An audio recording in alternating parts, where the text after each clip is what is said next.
Hello guys, അപ്പം നമ്മളിപ്പോൾ പാതിരാത്രി 11:15 മേഘയുടെ ബർത്ത്ഡേ ആണ് നാളെ, അതായത് 25-ാം തീയതി.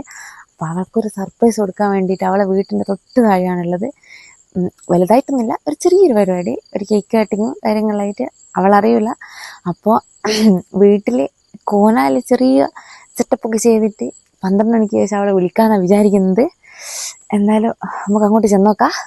അങ്ങനെ നമ്മൾ വീട്ടിലെല്ലാവരും ഉറങ്ങിയിട്ടുണ്ടായിരുന്നു. രാത്രി 12 മണി കഴിഞ്ഞിട്ടുണ്ടല്ലോ. അപ്പോൾ നമ്മൾ വളരെ ശ്രദ്ധയോട് കൂടിയിട്ടാണ് വീട്ടിലേക്ക് പോയത്. സൗണ്ടൊന്നും ഇല്ലാതെ വണ്ടിയൊക്കെ റോഡിൽ വെച്ചിട്ടാണ് നമ്മൾ വീട്ടിലേക്ക് നടന്നു പോയതാണ്. വണ്ടി വന്നാൽ എന്തായാലും അവള് സൗണ്ട് കേൾക്കും. അതുകൊണ്ട് നമ്മൾ വണ്ടി താഴെ വെച്ചു. അപ്പോൾ ഫോണിന്റെ ലൈറ്റിലാണ് ഈ ബലൂണൊക്കെ ഉയർപ്പിക്കുന്നത്. അങ്ങനെ അതൊക്കെ ചെയ്തു. അച്ഛനോടും അമ്മേനോടും നമ്മൾ മുന്നേ പറഞ്ഞിട്ടുണ്ടായിരുന്നു, ഞങ്ങളിങ്ങനെ സർപ്രൈസ് അവർക്ക് കൊടുക്കുന്നുണ്ട്, നിങ്ങൾ സൗണ്ട് ഒന്നും കേട്ടാൽ പുറത്തേക്ക് വരണ്ടെന്ന്. അപ്പൊ നമ്മുടെ കയ്യിലുള്ള കുറച്ച് സാധനമൊക്കെ വെച്ച് ചെറുതായിട്ടൊരു ഡെക്കറേഷൻ ഒക്കെ ചെയ്തു. കേക്ക് നമ്മൾ ഫലൂദയിൽ നിന്ന് വാങ്ങിച്ചതാണ്. ഞാനിപ്പോൾ കേക്ക് ഉണ്ടാക്കിയാൽ അവർക്ക് എന്തായാലും മനസ്സിലാവും, അതുകൊണ്ട് നമ്മൾ ഫലൂദയിൽ നിന്ന് വാങ്ങിയാണ്. അങ്ങനെ സനീഷേട്ട അവളെ ഫോണിൽ വിളിക്കുകയാണ്. ഞാൻ വന്നിട്ടുണ്ട്, വാതിൽ തുറക്കുമെന്ന് പറഞ്ഞിട്ട്. ഇന്നവിടെ സനീഷേട്ട നിൽക്കാന്ന് പറഞ്ഞിട്ടാണ് അവളെ വിളിച്ചത്. അപ്പോൾ അവൾ ഇറങ്ങി വരുമ്പോൾ തലയിൽ ആ ഒരു ലൈറ്റ് കത്തുന്ന സംഭവമൊക്കെ വെച്ച് കൊടുക്കാന്ന് കരുതി നമ്മൾ നിന്നു. പക്ഷെ അവള് നൈറ്റ് ഡ്രസ്സിലായതുകൊണ്ട് തന്നെ പെട്ടെന്ന് ഞെട്ടിപ്പോയത് കൊണ്ട് പുറത്തേക്ക് ഇറങ്ങിയില്ല. കുറെ പിടിച്ചൊക്കെ വലിച്ചു, പക്ഷെ അവള് വന്നില്ല. അവസാനം അവള് കീഴടങ്ങി.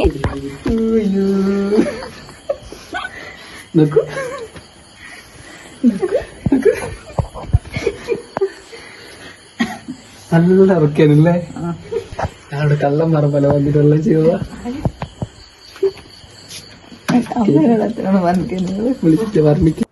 അങ്ങനെ സനീഷേട്ട കേക്കൊക്കെ സെറ്റാക്കി കൊടുക്കാണ്. അവളാകെ വല്ലാത്തൊരു ചമ്മലൊക്കെയാണ് ഉള്ളത്. ഇപ്പൊ 26-ാമത്തെ വയസ്സിലേക്ക് മേഘ കടന്നിരിക്കുകയാണ്. പിന്നെ കേക്ക് ഏതാണെന്നുള്ള ഒരു ഡൗട്ടിലാണ്. വാങ്ങിച്ചു കൊണ്ടുവന്ന രണ്ടാൾക്കും അറിയില്ല ഏതാ കേക്ക്. അവിടെ ഏതോ കേക്ക് കണ്ട് വാങ്ങി പോന്നു.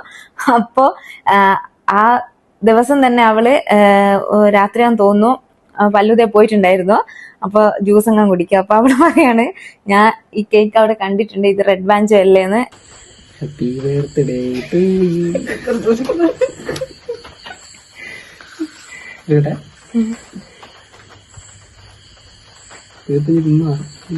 ഭയങ്കര കണ്ടല്ലോ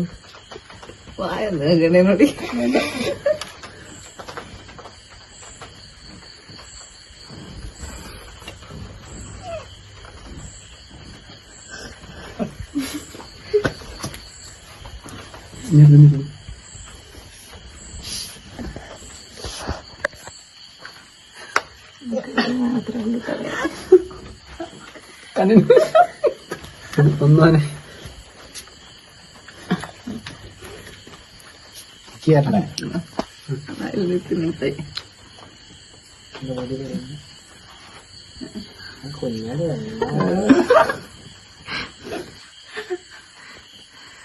നല്ല ഭംഗിയില്ലേ കാണാൻ.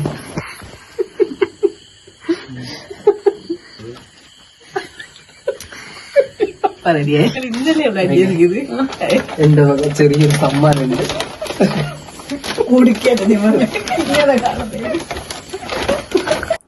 സനീഷേട്ടൻ ചെറിയൊരു ഗിഫ്റ്റ് ഒക്കെ കൊടുത്തിട്ടുണ്ട്. ഷൂ ആണ് വാങ്ങിക്കൊടുത്തത്. ഓൾറെഡി അവർക്ക് ഷൂ ഉള്ളത് കൊണ്ട് പിന്നെ വേറെന്തേലും വാങ്ങിക്കൂടെ എന്നല്ല ചോദിക്കുന്നുണ്ട്. എന്നാലും അവർക്ക് ആ ഗിഫ്റ്റ് ഒക്കെ ഇഷ്ടമായി. ചെറുതായിട്ട് ലൂസാന്ന് പറയുന്നുണ്ടേനു. അങ്ങനെ നമ്മളെ വെൽ പ്ലാനോട് കൂടി വന്നിട്ട് അവസാനം ഒരു കോമഡി ആയ ഒരു ഹാപ്പി ബർത്ത്ഡേ കഥയാണിത്. ഫുള്ളൊരു കോമഡി ആയി മാറിപ്പോയിക്ക്. പിന്നെ ചോദിച്ചാലാണ് അവള് പറഞ്ഞത്, എനിക്കെന്തോ സംശയം ഉണ്ടേനു, സനീഷേട്ടനോട് എന്തെങ്കിലും സർപ്രൈസ് ഉണ്ട് എന്ന് പറഞ്ഞാൽ അത് കൊളാക്കി നമ്മളെ കയ്യിലേക്ക് തരൂ. അങ്ങനെ അവൾക്ക് എന്തോ സംശയം കുടിയിരിക്കാനു. അപ്പൊ നമ്മുടെ ഒരു കൊച്ചു ബർത്ത്ഡേ സർപ്രൈസ് വീഡിയോ ആണിത്. അപ്പൊ അടുത്ത വീഡിയോ ആയിട്ട് കാണുന്നവരെ എല്ലാവർക്കും ബൈ ബൈ.